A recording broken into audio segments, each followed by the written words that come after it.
Baru sekitar 20 tahun kemudian, Tertullianus, seorang bapak gereja Latin dari Afrika Utara, yang memperkenalkan istilah Trinitas dan memberinya definisi yang lebih presisi. Apa yang dia lakukan? Tertullianus itu jenius dalam meminjam bahasa hukum Romawi.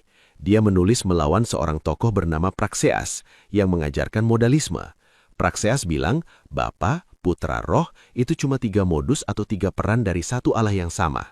Jadi Bapa sendiri yang menjadi daging, menderita di kayu salib. Makanya ajaran ini disebut patripasianisme, Bapa menderita. Dan Tertullianus nggak setuju. Dia melawan habis-habisan.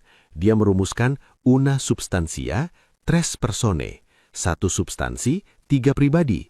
Kata substansia itu dari hukum Romawi, artinya properti atau harta benda yang dimiliki seseorang. Tertullianus pakai itu untuk gambarkan kodrat ilahi yang dimiliki bersama oleh Bapa, Putra, Roh.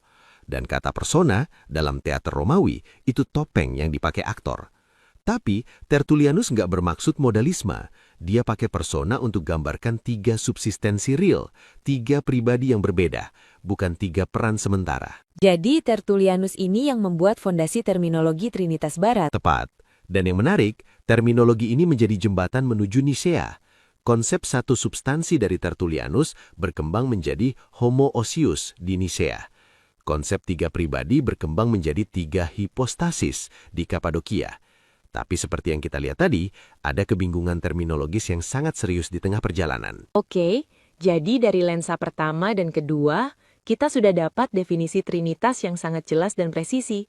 1 esensi, 3 pribadi, koeternal, koequal, konsubstansial, dibedakan hanya lewat relasi asal, dan saling mendiami dalam perikoresis.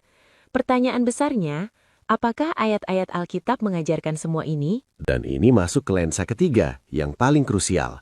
Kita akan ambil 8 ayat yang paling sering dikutip untuk membuktikan Trinitas. 8 ayat ini kayak bintang-bintang dalam perdebatan teologi Trinitas. Setiap kali ada diskusi soal Trinitas, ayat-ayat ini pasti muncul.